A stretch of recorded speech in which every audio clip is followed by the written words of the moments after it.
जय हिंद दोस्तों, आपका स्वागत है हमारे YouTube चैनल में। दोस्तों, आज हम पढ़ने वाले हैं संख्या पद्धति। इसको इंग्लिश में कहते हैं नंबर सिस्टम्स।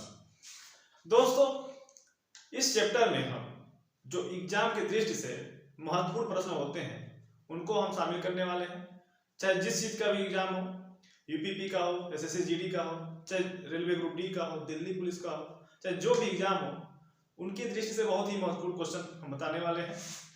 और हम दावा करते हैं कि अगर ये वीडियो आप देखेंगे तो नंबर सिस्टम से आपका एक भी प्रश्न नहीं फंसेगा।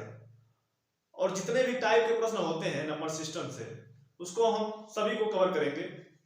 और हमारा दावा है कि आपको मैथ का जादूगर बना के छोड़ेंगे। ठीक है, बस आप हमारे साथ लगे रहिए। हम आपको समझाते हैं, क्वेश्चन बताते हैं, आप क्वेश्चन ढूंढ ढूंढ के प्रैक्टिस करिए। बस आप मैथ के जादूगर आराम से बन जाएंगे। ठीक है, तो दोस्तों आइए शुरू करते हैं नंबर सिस्टम में। देखिए, सबसे जरूरी ये होता है जो मैथ का स्टार्ट होता है जहां से संख्याओं से, उनको हम जान लेते हैं। जैसे मैथ में कुल 10 संख्याएं होती हैं जिन्हीं से पूरे मैथ का स्टार्ट होता है। जैसे 0, 1, 2, 3, 4, 5, 6, 7, 8, 9। इसी 10 संख्याओं से मैथ की किसी भी संख्या का निर्माण होता है। ठीक है, इसी 10 संख्याओं का यूज करके मैथ हम पढ़ते हैं और इन्हीं 10 संख्याओं का यूज बार बार हमें देखने को मिलता है।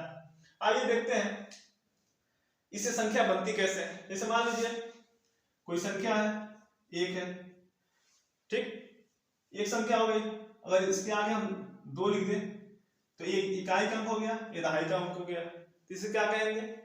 21 कहेंगे। ठीक, इसके आगे अगर 4 लिख दें हम तो इसमें इकाई, दहाई, सैकड़ा, यानी 421 हो गया। और एक अंक और बढ़ा दें, मान लीजिए 6 बढ़ा दें हम, तो क्या हो गया? ये 1000 का नंबर आ गया। इकाई, दहाई, सैकड़ा, 1000, यानी 6421 हो गया।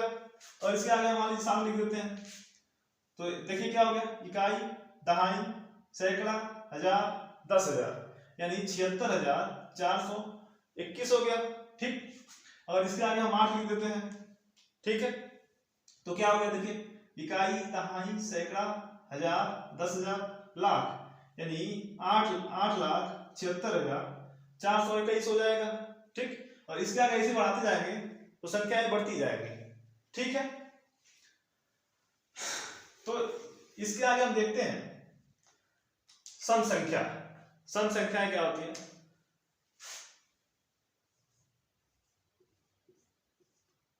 सम संख्याएं, ठीक है, सम संख्याएं ऐसी संख्याएं होती हैं जो 2 से पूर्णतः विभाजित हो जाए। ठीक है, जैसे 2 हो गए, 4 हो गए, 6, 8, 10, 12, ऐसे अनंत तक चला जाएगा। यानी ऐसी संख्याएं जो 2 से पूर्णतः विभाजित हो जाए उन्हें हम क्या कहेंगे? सम संख्या कहेंगे। जैसे 2, 4, 6, 8, 10, 12, ऐसे जहां तक ले जाना चाहे ले जा सकते हैं। ठीक है, इसके बाद हम देख लेते हैं विषम संख्याएं। ठीक, विषम संख्याएं,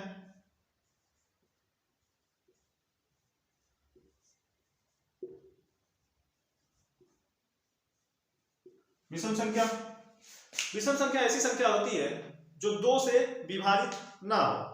ठीक है, जैसे 1, 3, 5, 7, 9, 11, अनंत तक चला जाएगा। ठीक है, इस सम संख्या है जो 2 से पूर्णतः विभाजित हो जाए उसे कहेंगे सम संख्या। और जो 2 से पूर्णतः विभाजित ना हो उसे क्या कहेंगे? विषम संख्या। ऐसी एक होता है अभाज्य संख्या है।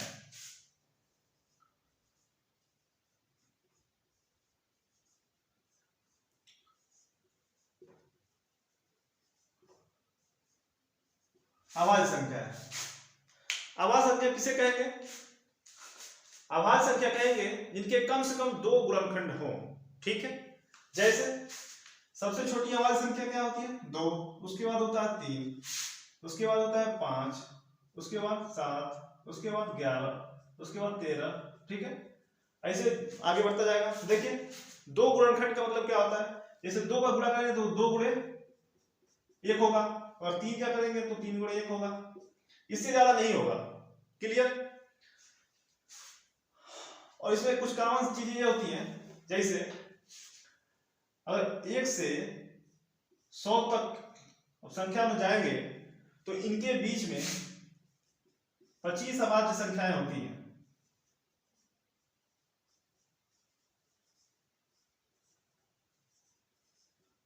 ठीक है, 1 से 100 के बीच में 25 अभाज्य संख्याएं होती हैं। ठीक है, इसी तरह 1 से 50 तक के बीच में अगर जाएंगे तो 15 होती हैं। क्लियर? और 1 से 70 के बीच में अगर देखेंगे तो 19 होती हैं। यानी देखिए हम इसको क्यों बता रहे हैं, एग्जाम में सीधे सीधे पूछ लिया जाते हैं कि 1 से 100 के बीच में कितनी अभाज्य संख्याएं होती हैं। तो अगर आपको याद रहेगा, ठीक है, ऐसे अगर गिरेंगे तो आपको टाइम लग जाएगा, और एग्जाम में टाइम ही बचाना होता है, क्योंकि टाइम बहुत कम होता है। आपकी स्पीड इतनी ज्यादा होनी चाहिए कि आप क्वेश्चन देखें और 10 से 15 सेकंड में आपका आंसर आ जाना चाहिए, चाहे जैसा भी सवाल हो। ठीक है, उससे कम में ही आना चाहिए, 4 सेकंड में, 10 सेकंड में, उससे कम में ही आना चाहिए। ठीक है, 1 से 50 के बीच में 15 अभाज्य संख्याएं होती हैं, 1 से 70 के बीच में 19 होती हैं, और कह रहे 70 से 100 के बीच में कितनी हो गए? तो मान लीजिए 1 से 100 तक 25 है, और 1 से 70 तक आप जाने 19 है। 25 में से 19 घटा देंगे तो कितने बचेंगे? 6 संख्याएं। यानी 70 से 100 के बीच में कितनी अभाज्य संख्याएं होंगी? 6। ठीक है, इसके आगे देखते हैं, एक होता है स्थानीय मान। किसी संख्या का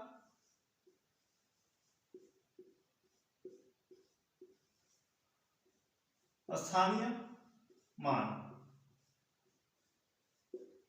स्थानीय मान को इंग्लिश में कहते हैं प्लेस वैल्यू।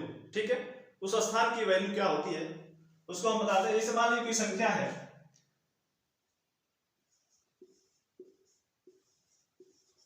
ठीक, 56,789 कोई संख्या है। अगर इसमें पूछ दे कि 6 का स्थानीय मान क्या होगा, ठीक, तो देखिए 6 का स्थानीय मान 6 लिख लीजिए। अब देखिए किस स्थान पे है, इकाई, दहाई, सैकड़ा, हजार। हजार के स्थान पर यानी कितना हो जाएगा? 6000। ठीक, और इसमें पूछ दे कि 8 का स्थानीय मान क्या होगा, तो देखिए इकाई, दहाई, यानी कितना है? 80 हो जाएगा। ठीक, अगर पूछ दे 5 का स्थानीय मान क्या होगा, 5 लिख लीजिए। क्लियर?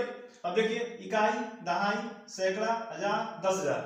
10,000 स्थान पे है, यानी 10,000 से गुणा करा दीजिए। ठीक है, यानी इसका स्थानीय मान क्या हो जाएगा? 50,000।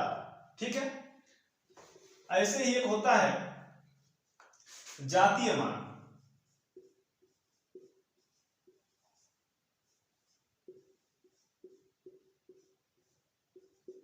जाति मान क्या होता है? किसी भी संख्या का उसका रियल वैल्यू। जैसे मान लीजिए कोई संख्या है 6, 7, मान लीजिए कोई संख्या दिया है 67,000, 6,73,245 कोई संख्या दिया है। अगर इसमें पूछ दे कि 2 का जातीय मान क्या होता है, तो जो संख्या रहेगा उसका जातीय मान वही होगा। जैसे 2 का जातीय मान पूछे तो 2 ही होगा, अगर 3 का जातीय मान पूछे तो 3 होगा, अगर 7 का पूछे तो 7 होगा। यानी यहाँ पे जातीय मान में उसके स्थान से कोई मतलब नहीं है। ठीक है, जो संख्या होता है वही उसका जातीय मान होता है। ठीक, और स्थानीय मान में उसके स्थान की वैल्यू के हिसाब से उसका मान आता है। अगर 1000 के स्थान तो उसमें 1000 से गुणा करना पड़ता है, और संख्या इकाई का स्थान पे तो इकाई से हो जाएगा, अगर 10,000 के स्थान पे तो संख्या में 10,000 से गुणा करना पड़ेगा। लेकिन जातीय मान में ऐसा नहीं होता है। जातीय मान में जिस संख्या का जातीय मान पूछा जाता है वो खुद संख्या ही होता है। ठीक है, आइए प्रश्न के माध्यम से समझते हैं। देखिए प्रश्न दिया है, संख्या 32567,809 में संख्या 6 के स्थानीय मान और जातीय मान में अंतर ज्ञात कीजिए। पहला ऑप्शन है 6000, दूसरा है 60000, तीसरा है 59,994 और चौथा ऑप्शन है 5994। ठीक है, देखिए हम इससे पहले आपको बताए हैं कि स्थानीय मान 6 का स्थानीय मान क्या होगा। देखिए 6 लिख लीजिए, 6 का स्थान देखिए, इकाई, दहाई, सैकड़ा, हजार, 10,000। तो स्थानीय मान में जिस स्थान पे रहता है उससे गुणा करना पड़ता है, यानी 10,000 के स्थान पे 6 है, इसमें 10,000 से गुणा कराएंगे तो क्या करेंगे, कितना हो जाएगा, 6 का स्थानीय मान कितना हो गया 60,000, ये क्या हो गया स्थानीय मान हो गया।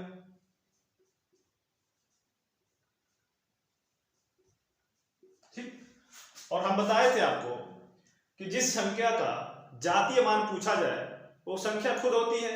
तो 6 का जातीय मान पूछा गया तो क्या हो जाएगा, 6 ही हो जाएगा, या जातीय मान कितना हो जाएगा, 6 हो जाएगा। ठीक है, अब पूछा गया इन दोनों का अंतर कितना होता है, तो 60,000 में से 6 घटाएंगे तो कितना आएगा 59,994 आ जाएगा। क्लियर, यही इसका आंसर होगा। तो कौन सा ऑप्शन सही होगा, सी। ठीक है, ऐसे जितने भी प्रश्न आएंगे इस टाइप के आपको इसको इस हिसाब से सॉल्व करना है। ठीक है, अगला प्रश्न देखते हैं। प्रश्न दिया है संख्या 8,67,943 में 7 के स्थानीय तथा जातीय मान में अंतर है। पहला है 7,000, दूसरा ऑप्शन है 6,993, तीसरा ऑप्शन है 69,993 और चौथा ऑप्शन है 7। देखिए आइए सॉल्व करते हैं। इससे पहले भी एक प्रश्न हम बता चुके हैं इस टाइप का। दूसरा बताने का एक ही मकसद है कि उस प्रश्न में आपको जो भी डाउट रहा हो इस प्रश्न में क्लियर हो जाए। ठीक है, देखिए संख्या दिया है 86, ये आपकी संख्या दी गई है। ठीक, इसमें कह रहा है 7 के स्थानीय मान, तो पहले तो निकाल लीजिए स्थानीय मान। स्थानीय मान क्या होता है, स्थानीय मान कितना हो जाएगा, देखिए 7 है, 7 लिख लीजिए। देखिए किस स्थान पे है, इकाई, दहाई, सैकड़ा, हजार, यानी 1000वें स्थान पे है, इसमें 1000 से गुणा कर दीजिए, यानी स्थानीय मान कितना आ गया 7,000। अब इसके बाद निकाल लीजिए क्या, जातीय मान। जातीय मान हम बताए थे कि जिस संख्या का जातीय मान पूछा जाए वो चाहे जिस स्थान पे हो, जिस भी स्थान पे हो, उस संख्या का जातीय मान वो संख्या खुद होती है, यानी जातीय मान कितना आ जाएगा 7। अब इन दोनों का अंतर निकालेंगे तो कितना आ जाएगा, अब 7,000 में से 7 घटाएंगे तो 6,993 आ जाएगा। ये क्या आ जाएगा, स्थानीय और जातीय मान का अंतर होगा। कौन सा ऑप्शन सही होगा, बी 6,993। ठीक है, देखिए हमको बताने में टाइम इसलिए लग रहा है कि हमें आपको सिखाना है। ठीक है, अगर आप एक बार सीख जाएंगे उसके बाद प्रैक्टिस से, मात्र ये 2 सेकंड का सवाल है, देखते ही आपको इसका आंसर मिल जाएगा। ठीक है, आइए देखते हैं। इसके बाद हम सीखने वाले हैं 2 से विभाजित होने वाली संख्याएं। हम देखते ही जान जाएंगे कि संख्या 2 से कटेगी या नहीं कटेगी। देखिए 2 से संख्याएं तभी कटेंगी जब किसी भी संख्या के लास्ट में 2 दिया हो, 4 दिया हो, 6 दिया हो, 8 दिया हो और 0 दिया हो। ठीक है, किसी भी संख्या के लास्ट में 2, 4, 6, 8 और 0 अगर दिया है तो आपको पता चल जाएगा कि ये संख्या 2 से विभाजित हो जाएगी। जैसे मान लीजिए संख्या है 468 है, तो इकाई का क्या इसमें 8 है, और आपको एक तरीका पता रहेगा तब इकाई का बस एक संख्या देखते ही पता चल जाएगा संख्या 2 से कट जाएगी। देखिए 8 2 से कट जाएगा, ये संख्या पूरी 8 कट जाएगी 2 से। जैसे संख्या और देख लीजिए, बहुत बड़ी संख्या मान लीजिए 6, 7। देखिए मान लीजिए कोई संख्या है और पूछा जाए क्वेश्चन में कि संख्या 2 से पूर्णतः विभाजित हो जाएगी या नहीं, तो देखिए इसमें 0 भी आ रहा है, यानी लास्ट में अगर 0 आ रहा है तो संख्या 2 से विभाजित हो जाएगी। ठीक, और कोई संख्या और मान लीजिए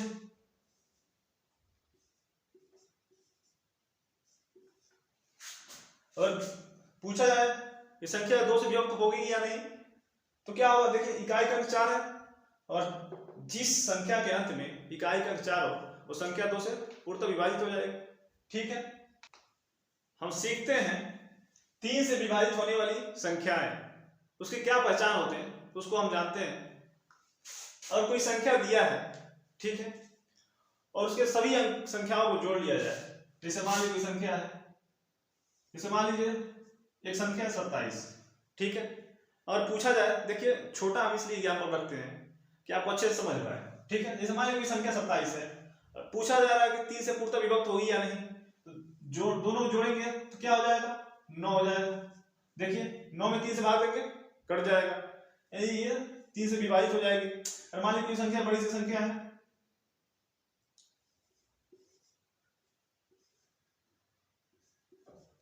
जैसे मान लीजिए कोई संख्या दी गई और पूछा जा रहा है कि 3 से विभाजित होगी या नहीं होगी, तो देखिए जोड़ लीजिए सबको, 3 2 5 5 10 4 14।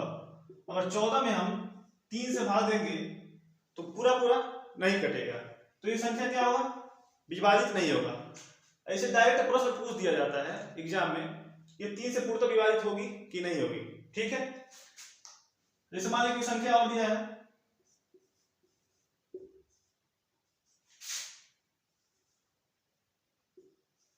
जैसे मान लीजिए संख्या दिया गया है, अब पूछ रहा है कि 3 से पूर्णतः विभक्त होगी या नहीं, तो क्या करेंगे, जोड़ेंगे, 4 3 7 5 12 7 19 3 22 5 27 27 आ रहा है, देखिए 3 से भाग दीजिए 9 बार में कट जाएगा, यानी संख्या क्या होगी, 3 से पूर्णतः विभक्त हो जाएगी।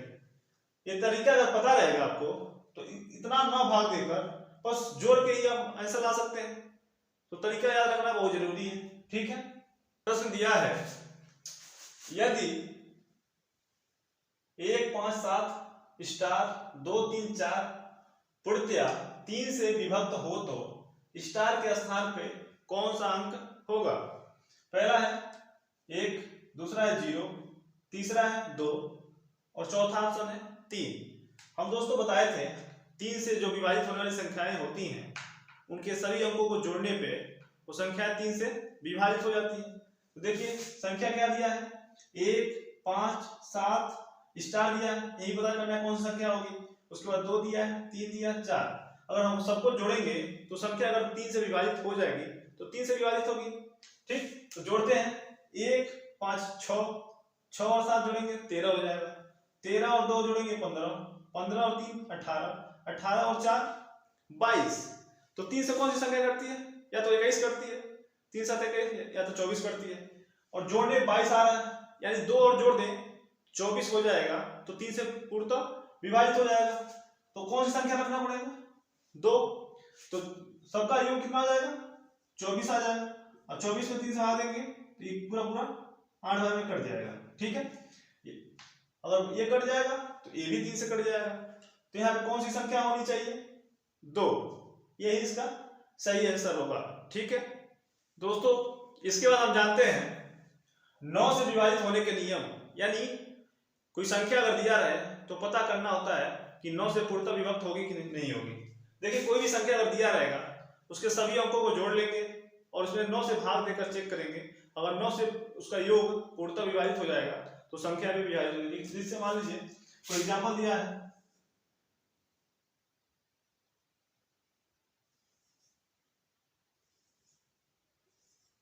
जैसे मान लीजिए संख्या दिया है, ठीक है, और कह रहे हैं 9 से पूर्णतः विभक्त होगा या नहीं, तो जोड़ते हैं। देखिए 2 2 4 3 7 2 9 9 आ रहा है, अगर 9 से 9 में भाग देंगे तो कट जाएगा, यानी ये भी संख्या 9 से पूर्णतः विभाजित हो जाएगी। ठीक, यानी कहने का मतलब ये है जो भी संख्या दिया रहेगा उसके सभी अंकों को जोड़ लेंगे, ठीक है, और उसमें 9 से भाग देकर चेक कर लेंगे, अगर वो संख्या जो योग है वो अगर 9 से विभाजित हो जाएगा तो संख्या भी 9 से विभाजित हो जाएगी। एक और एग्जांपल देखते हैं, जैसे मान लीजिए देखते हैं,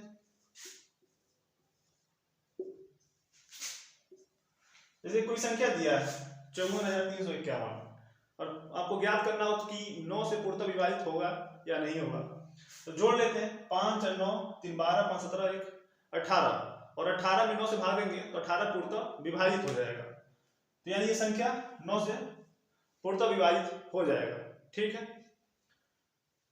उम्मीद करते हैं अच्छे से समझ में आ गया होगा। देखिए 3 से और 9 से विभाजित होने के एक ही नियम है।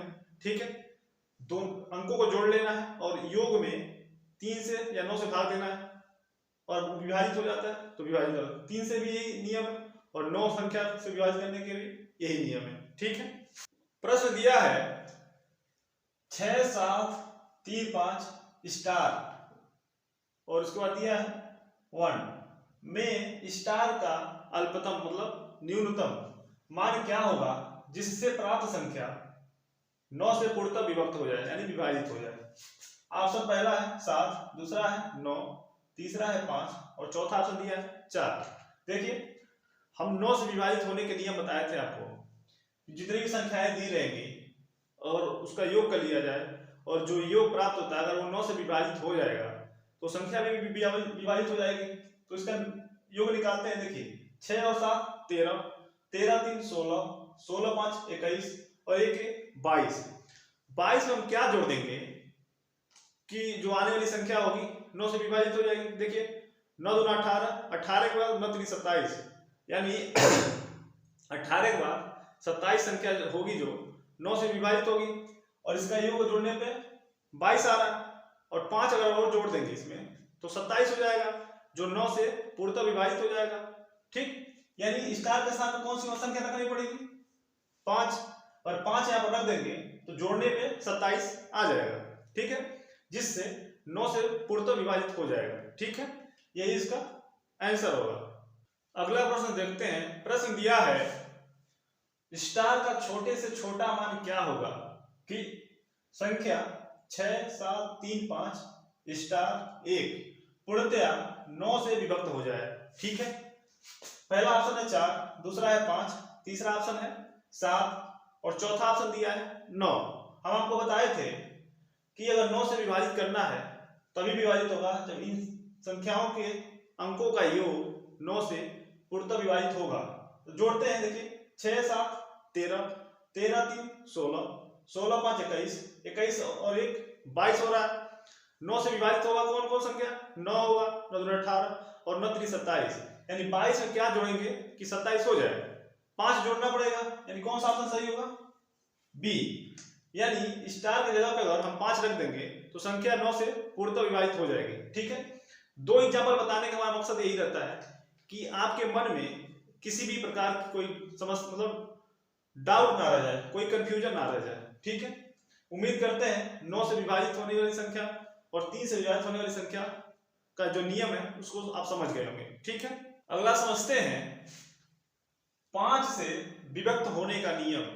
यानी कोई संख्या अगर दी है तो हम कैसे जानेंगे ये संख्या 5 से पूर्णतः विभाजित हो जाएगी। जैसे मान लीजिए कोई संख्या है, देखिए इसका नियम होता है कि जिस संख्या के लास्ट में यानी इकाई अंक, किसी भी संख्या का इकाई अंक अगर 0 या 5 हो तो संख्या 5 से पूर्णतः विभाजित हो जाएगी। जैसे मान लीजिए कोई संख्या है, जैसे मान लीजिए छोटी संख्या लेते हैं 45 है और आपको मान लीजिए छोटे क्लास के बच्चे हैं, आपको पता है कटे या ना कटे, तो देखिए इकाई का अंक 5 है। ठीक, तो 5 से विभाजित हो जाएगा। ठीक, और मान लीजिए कोई संख्या जैसे मान लीजिए 200 ले लीजिए, 2000 ले लीजिए और पूछा जाए 5 से तो कटेगा या नहीं कटेगा, इकाई का अंक क्या है इसमें 0 है। ठीक, 5 रहे या 0 रहे, दोनों कंडीशन में वो संख्या पूर्णतः 5 से विभाजित हो जाएगी, ये भी विभाजित हो जाएगी। जैसे मान लीजिए कोई संख्या लिया 2 4, अब इतनी बड़ी संख्या अगर भाग देकर चेक करेंगे तो करते रह जाएंगे और लास्ट में 0 है तो आपको सीधे सीधे पता चल जाएगा कि ये 5 से पूर्णतः विभाजित हो जाएगा। ठीक है, और इसके आगे 5 लगा देंगे तो भी विभाजित हो जाएगा। ठीक, तो 5 से विभक्त होने का नियम होता है कि लास्ट में इकाई का अंक 0 या 5 होना चाहिए। ठीक है, अगला समझते हैं 4 से विभक्त होने का नियम। यानी कोई संख्या अगर दी रहेगी आपको पता लगाना है कि 4 से पूर्णतः विभक्त होगा या नहीं होगा। कोई भी संख्या का इकाई और दहाई अंक जो भी होता है उससे बड़ी संख्या अगर 4 से विभाजित हो जाती है तो वो संख्या पूर्णतः 4 से विभाजित हो जाएगी। जैसे मान लीजिए कोई संख्या दिया है,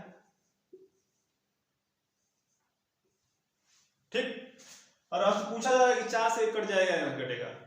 अगर इकाई और दहाई, इकाई का अंक दहाई का अंक चेक कर लीजिए, 4 से अगर कट जाएगा तो पूरी संख्या 4 से कट जाएगी। देखिए 96 है, 4 से भाग देंगे 4 दूना 8, 1 बचेगा, इसको देंगे 16, 4 चौको 16, यानी इकाई और दहाई के अंक से जो संख्या बन रही है 96 वो 4 से पूर्णतः विभाजित हो जा रहा है, यानी ये संख्या 4 से पूर्णतः विभाजित हो जाएगा। जैसे मान लीजिए बहुत बड़ी संख्या दिया हो, जैसे 5 7 3 2 4 6 4 3 2, मान लीजिए इतनी बड़ी संख्या दिया रहेगा और पूछ लिया जाएगा 4 से विभाजित होगा या नहीं, तो अब तो भाग देते रह जाएंगे। ठीक, तो हमें क्या ध्यान रखना है, इकाई और दहाई से जो संख्या बन रही है क्या वो 4 से विभाजित हो रहा है या नहीं हो रहा है। देखिए इकाई अंक और दहाई अंक से क्या बना है, 32 बना है। 32 में हम 4 से भाग देकर चेक करेंगे, अगर ये संख्या कट जाएगा तो ये पूरी संख्या 4 से पूर्णतः विभाजित हो जाएगी। 32 में 4 से हम भाग देंगे तो 4/32, यानी 32 पूर्णतः विभाजित हो जा रहा है, तो ये संख्या क्या होगा, 4 से पूर्णतः विभाजित हो जाएगा। ठीक है, चाहे जितनी बड़ी संख्या दी गई हो, जैसे मान लीजिए संख्या और ले लीजिए,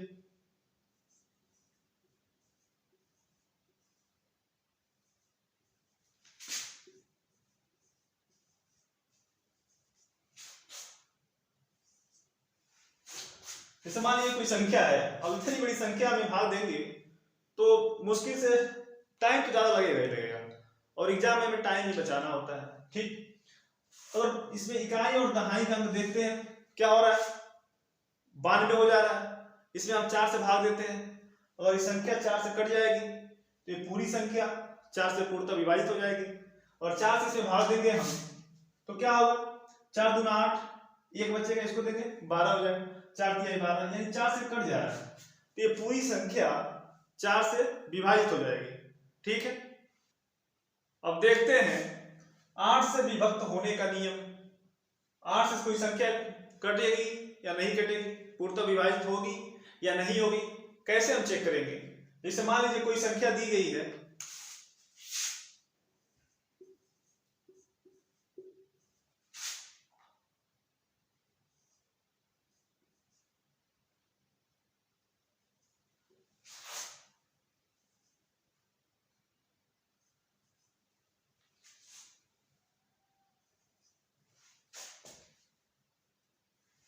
जैसे मान लीजिए कोई संख्या दी गई है और पूछ रहा है आपसे ये संख्या 8 से विभाजित होगी या नहीं होगी।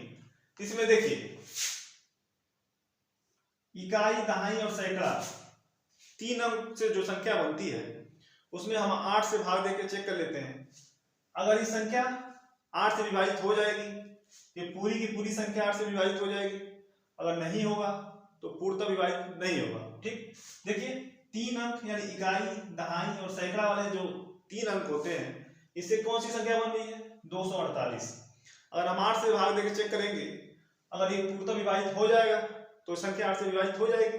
देखिए 8 3 के 24 और 8 कम 8, यानी 8 से विभाजित हो जा रहा है, तो ये संख्या क्या हो जाएगी, 8 से पूर्णतः विभाजित हो जाएगी। ठीक है, जैसे मान लीजिए कोई संख्या और ले लीजिए,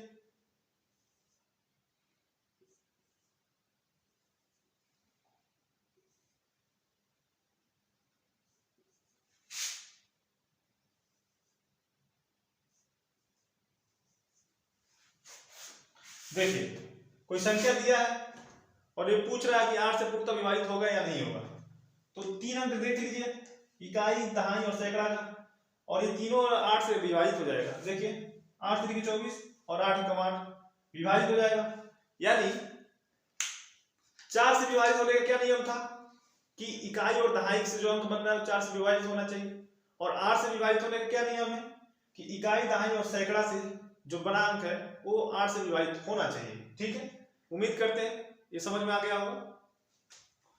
इसके बाद देखते हैं 7 से विभक्त होने का नियम। कोई संख्या 7 से पूर्णतः विभाजित होती है, उसके क्या नियम होते हैं। जैसे मान लीजिए कोई संख्या दिया है,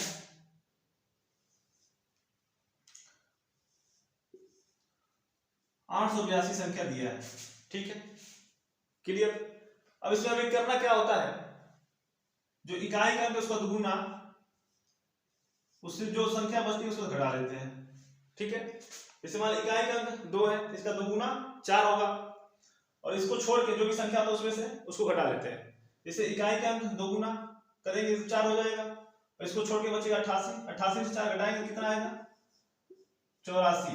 इसमें 7 से भाग देके देखेंगे और ये कट जाएगा, देखिए 12 में कट जाएगा, 12 से 84, यानी ये संख्या 7 से पूर्णतः विभाजित हो जाएगी। ठीक है, यही इसका नियम होता है। जैसे मान लीजिए कोई संख्या ले लेते हैं, जैसे मान लीजिए क्वेश्चन लेते हैं। ठीक, अब देखिए 663 है, तो 3 का दुगुना करेंगे तो 6 होगा, और 66 में 6 घटाएंगे तो कितना बचेगा? 60, और 60 में अगर 7 से भाग देंगे तो पूर्णतः विभाजित नहीं होगा, यानी ये 7 से संख्या नहीं विभाजित होगी। ठीक है, ये 7 से विभाजित होने का नियम है, हो गया। ठीक है, अगला देखते हैं 11 से विभाजित होने का नियम। ठीक है, जैसे मान लीजिए कोई संख्या दिया है,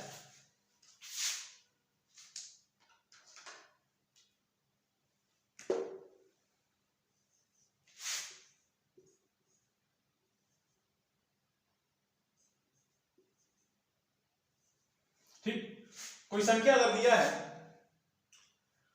तो कैसे चेक करेंगे कि पूर्णतः विभाजित होगा या नहीं होगा 11 से? देखिए इसमें जो विषम संख्याएं हैं, जैसे 1 के स्थान पे, 3 के स्थान पे, 5 के स्थान पे, 7 के स्थान पे, ठीक, उसका योग कर लीजिए। जो सम के स्थान पे, जैसे 2 के स्थान पे 4, 6, 8, यानी देखिए 1, 3, 5, 7, ये विषम संख्या मतलब विषम के स्थान पे हो गया, और ये सम के, इन दोनों को जोड़ लीजिए। देखिए 2, 4, 6, 6, 12 और 0 जोड़ेंगे यानी 12 होगा ये।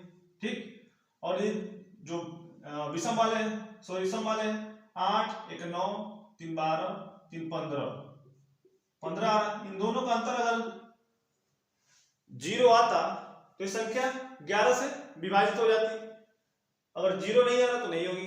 देखिए इन दोनों का अंतर कितना आ रहा है? 3 आ रहा है, यानी ये संख्या 11 से विभाजित नहीं होगी। ठीक है, देखिए प्रश्न दिया है 1, 5, 6 स्टार 9, 4, 2 में लुप्त अंक ज्ञात करें जिससे यह 11 से पूर्णतया विभक्त हो। पहला ऑप्शन है 4, दूसरा है 7, तीसरा है 8, चौथा है 9। देखिए ये संख्या दिया है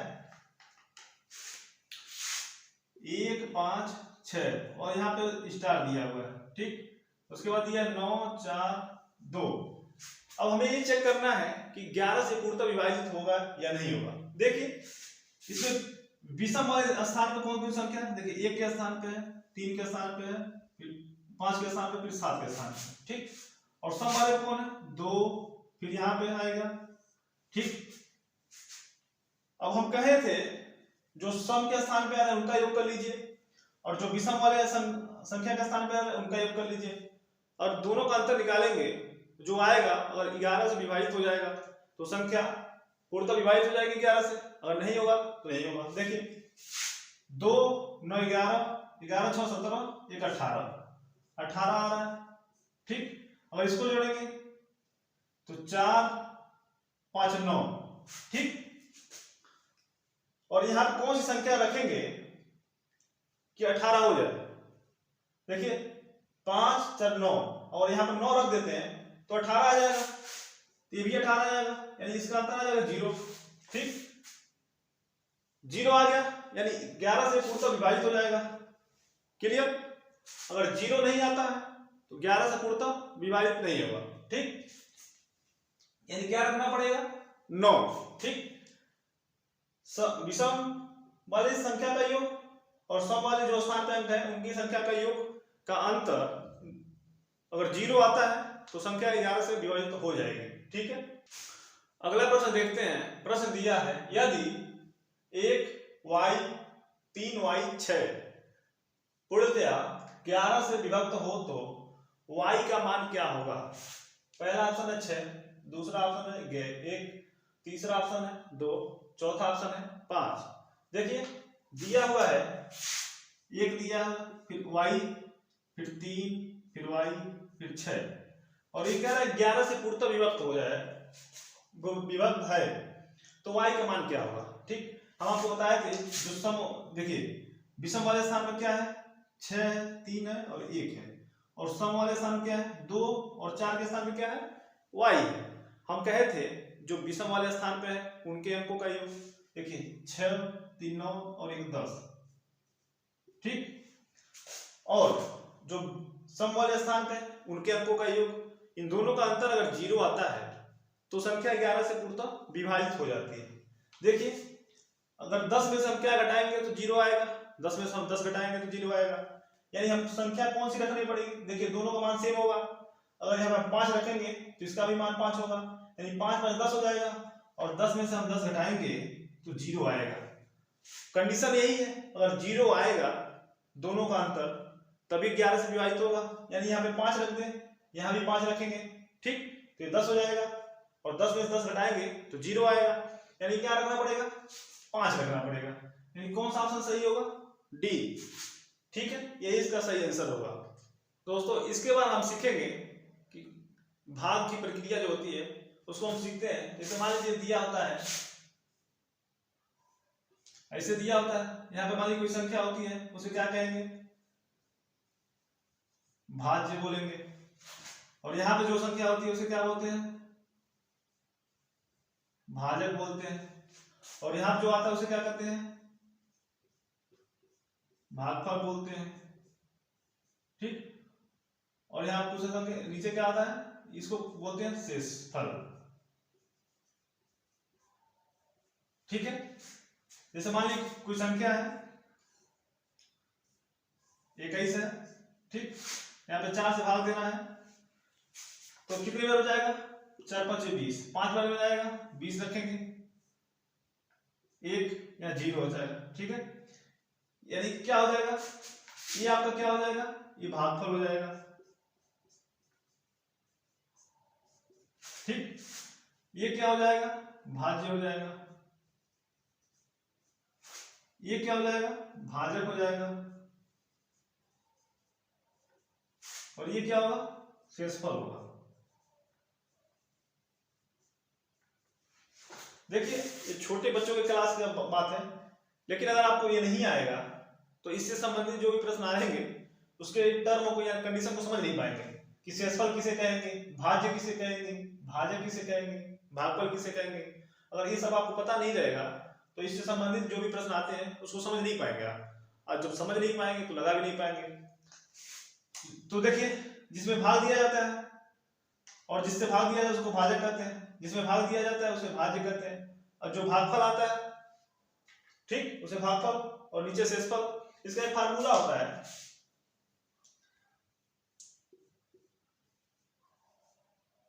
भाज्य बराबर, यानी इसको अगर निकालना हो इसको तो इन दोनों का गुणा कर देंगे, ठीक, यानी भाजक गुणे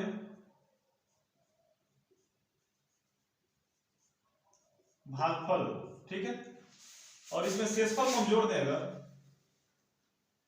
प्लस शेषफल, ठीक, तो इसका मान निकल जाएगा। ये एक फार्मूला होता है और इससे संबंधित जितने भी प्रश्न होते हैं इसी को लगते हैं, ठीक है। देखिए अगर इसका मान निकालना हो, देखिए इसे इसमें दिया है, हमें भाजक निकालना है, भाज्य निकालना है यानी 21 निकालना है, तो भाजक क्या दिया है, 4 दिया है, 4 लिख लीजिए, गुणे भागफल क्या है, भागफल आया 5, कोष्टक प्लस शेषफल कितना है, 1 है। अब देखिए बोडमास का रूल क्या होता है, पहले गुणा करेंगे, ब्रैकेट को तोड़ेंगे, 4 5 20 हो जाएगा, प्लस 1, यानी 20 और 1 21 हो जाएगा, यानी भाज्य कितना था, 21 आ गया ना, ठीक है। प्रश्न तो देखते हैं। प्रश्न दिया है 1043 को किसी संख्या से भाग देने पर भागफल 11 तथा शेषफल 20 प्राप्त होता है, भाजक ज्ञात कीजिए, ठीक है। पहला ऑप्शन दिया है 90, दूसरा दिया है 93, तीसरा ऑप्शन दिया है 97 और चौथा ऑप्शन दिया है 105, ठीक है। हम इससे पहले फार्मूला को बताए थे कि भाज्य बराबर क्या होता है, भाज्य बराबर होता है भाजक गुणे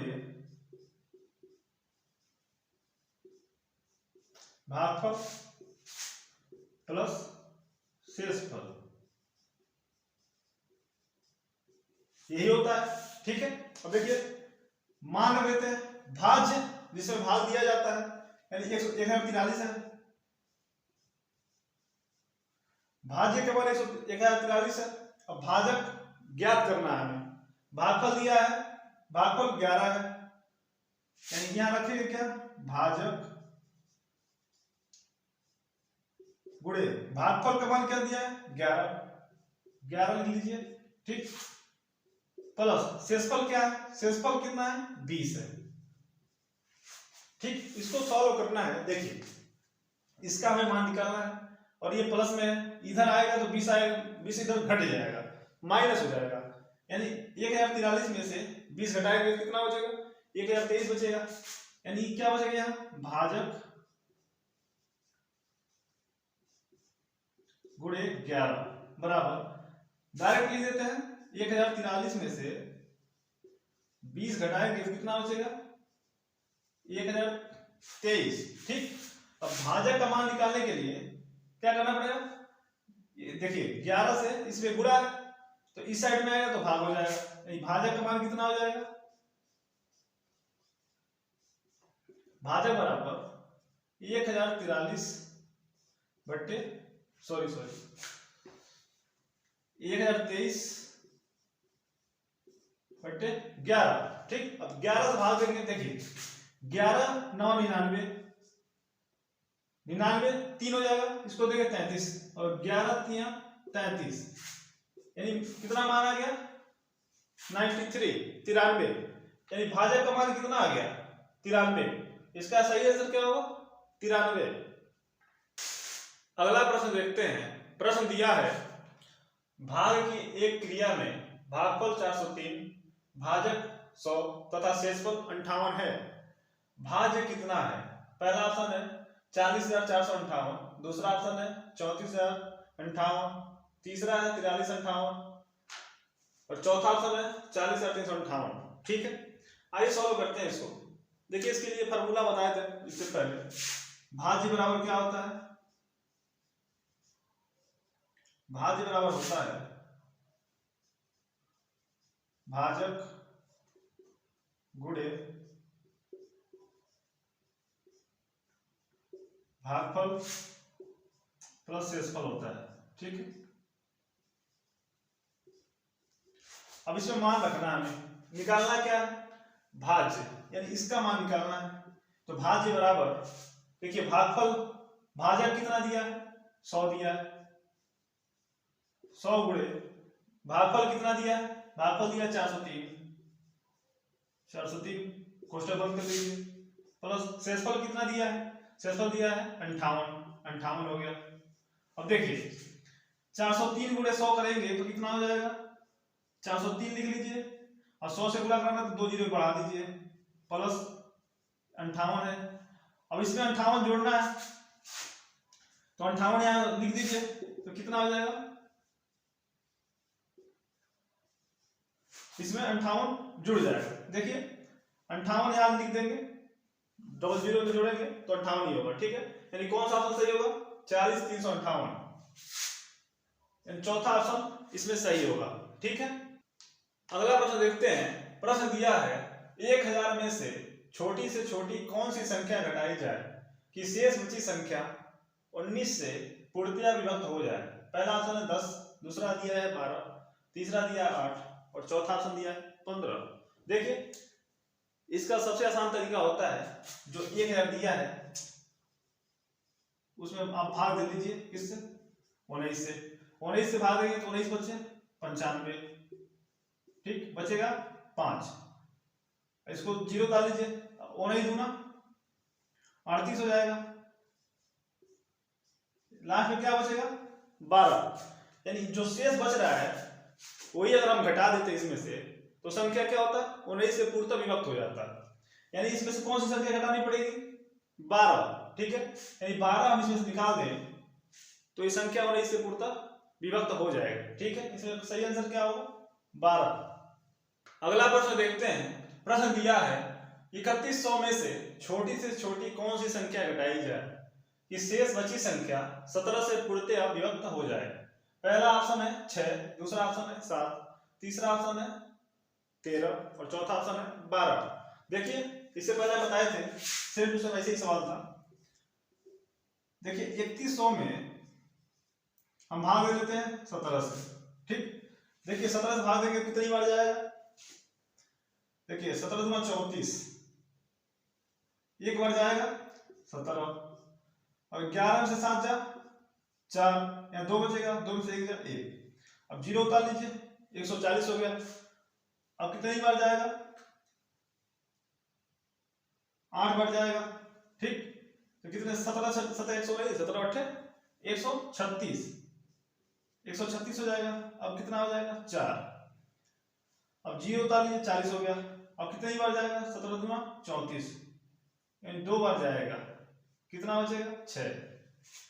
अगर 6 नहीं होता इसमें तो संख्या क्या होता, 17 से पूर्णतः विभक्त हो जाता। तो वही कह रहा है अगर 6 से हम घटा दें तो संख्या पूर्णतः 6 से 17 से विभाजित हो जाएगी, यानी इसमें क्या निकालना पड़ेगा 6, ठीक। इसका सही आंसर क्या होगा 6। अगला प्रश्न देखते हैं। प्रश्न दिया है 4508 के समीपतम मतलब निकटतम कौन सी संख्या है जो 21 से पूर्णतया विभक्त हो। पहला है 4515, दूसरा ऑप्शन है 4494, तीसरा है 4500 और चौथा ऑप्शन है 4490। देखिए इसका तरीका होता है कि 4508 में हम भाग देते हैं किससे, 21 से, ठीक। 21 से भाग देंगे तो कितना आएगा, 21 दूना 42 हो जाएगा, 3 बचेगा। अब 0 उतार लेंगे, एक बार जाएगा, 21 से कम 21, 9 बचेगा, 8 उतारेंगे तो 21 को 84, ठीक। और 21 बच्चे 105 हो जाएगा, तो 4 बार ले जाते हैं हम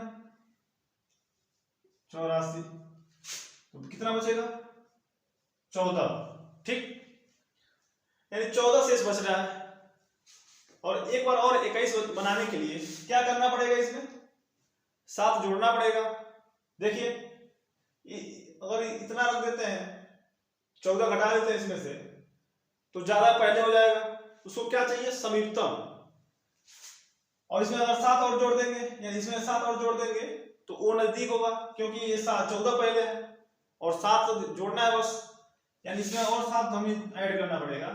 देखिए 14 7 21 होगा, यानी कितना 8 7 15, यानी 4515 निकटतम संख्या होगी, ठीक, जो पूर्णतः इससे विभक्त हो जाएगी, ठीक है। कौन सा ऑप्शन सही होगा, ए, ठीक। अगला प्रश्न दिया है 6 अंकों की वह छोटी से छोटी संख्या कौन सी है जो 111 से पूर्णतया विभक्त हो।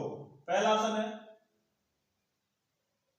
1,11,111, दूसरा है 1,00,111, 1,10,011 और तीसरा ऑप्शन है 1,11,000 और चौथा ऑप्शन है 1,01,000, ठीक है।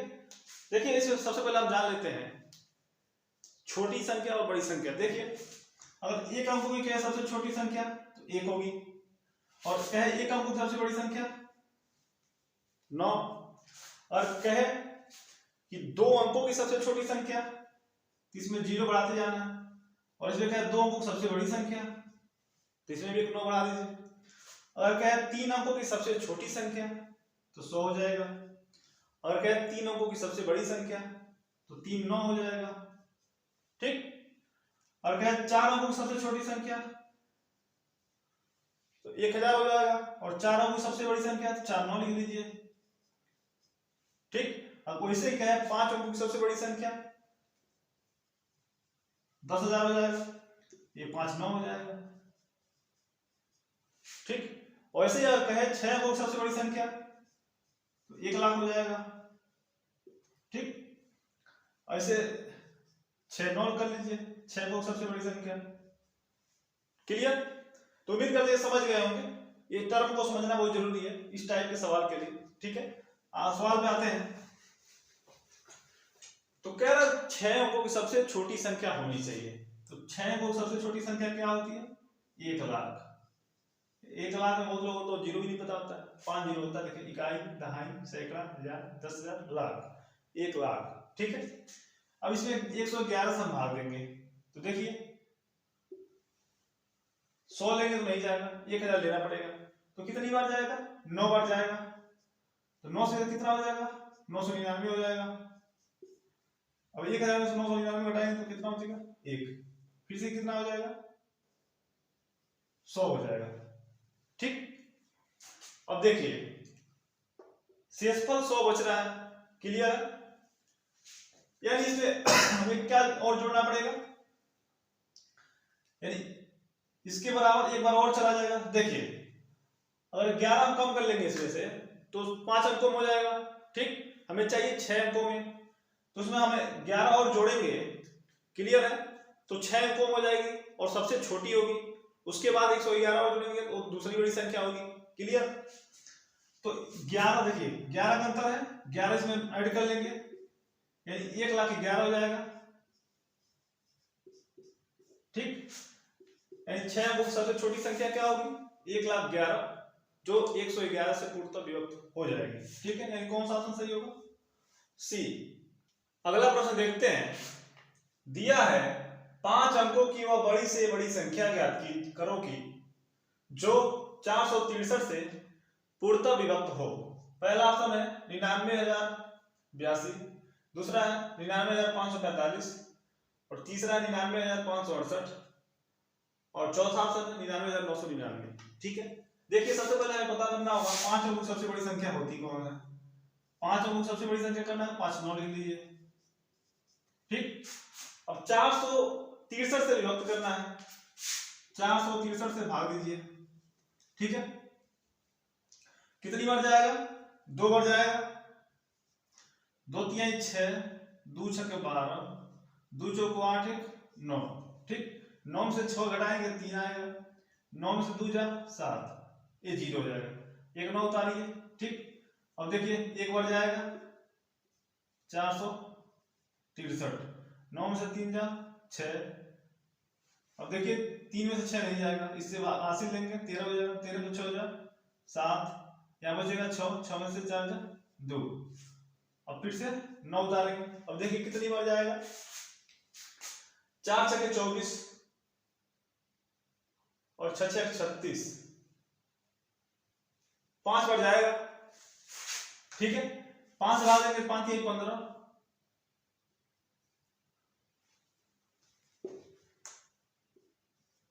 5 3 15, 5 छक्के 30 31 और 5 चौको 20 3 23।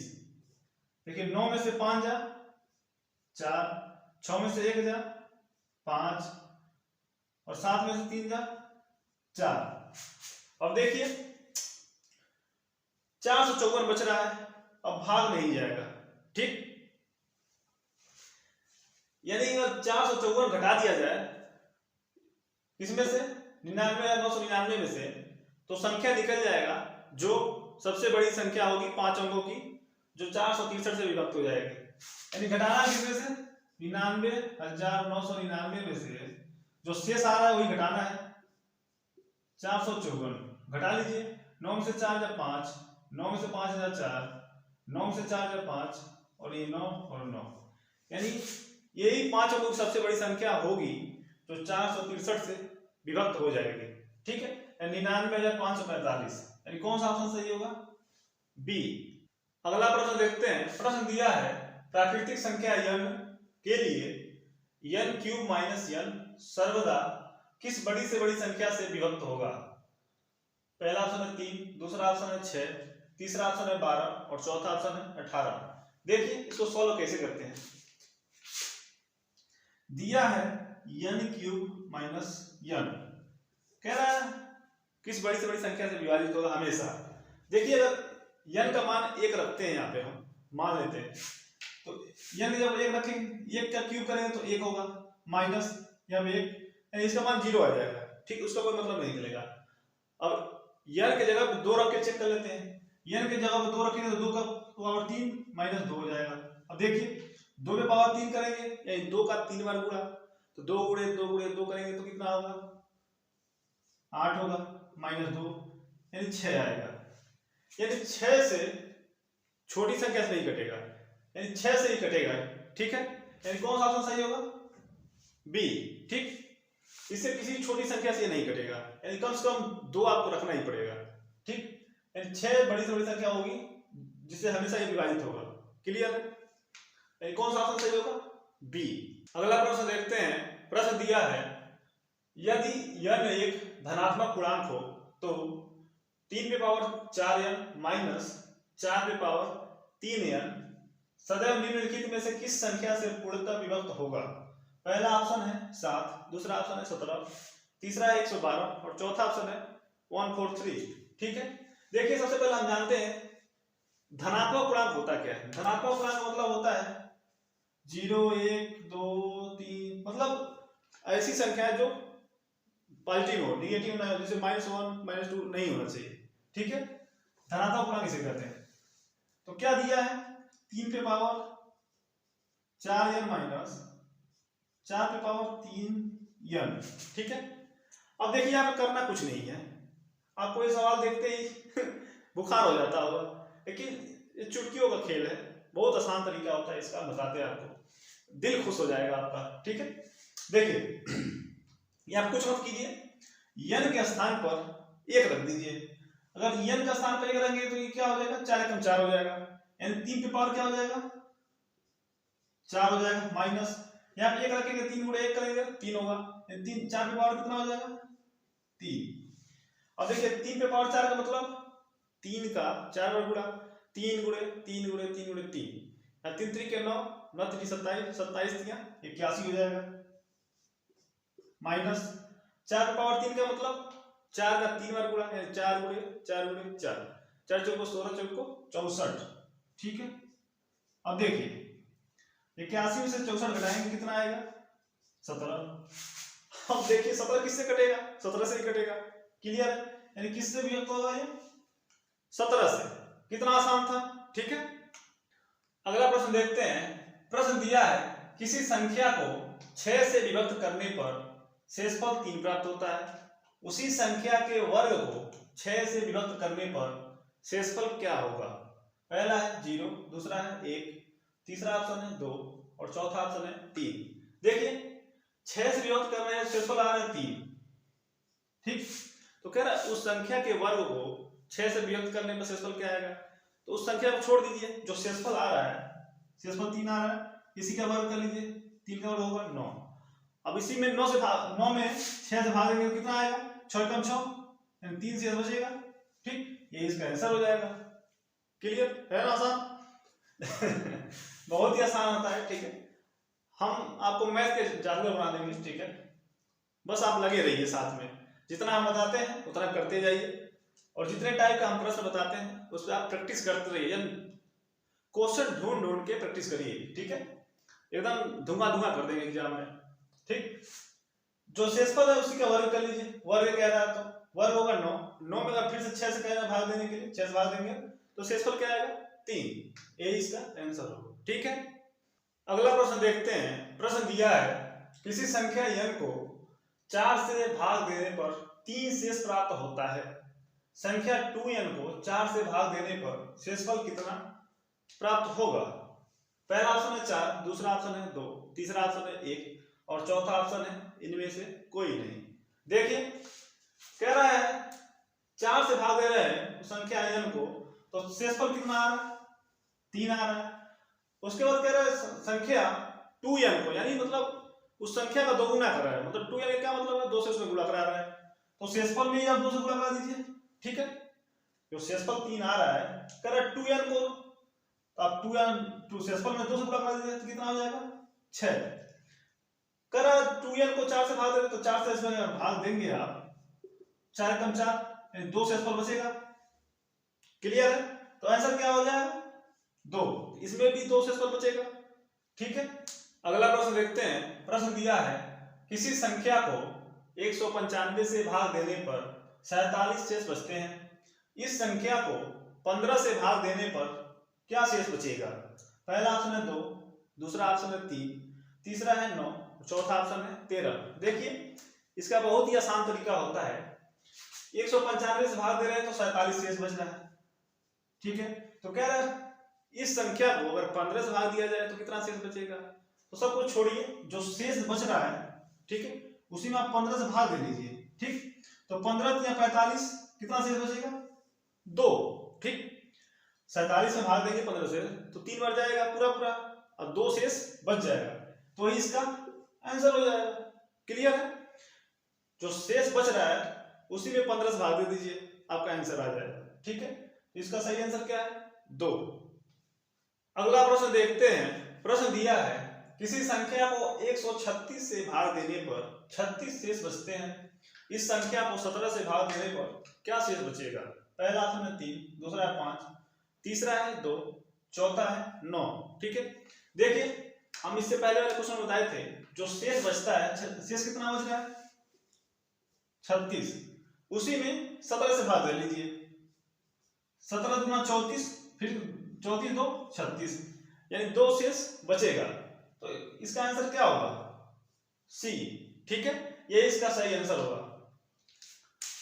तो दोस्तों आज यहीं पे वीडियो समाप्त करते हैं, और जितने भी टाइप का हम प्रश्न बताए हैं इस पे आप प्रैक्टिस करिए।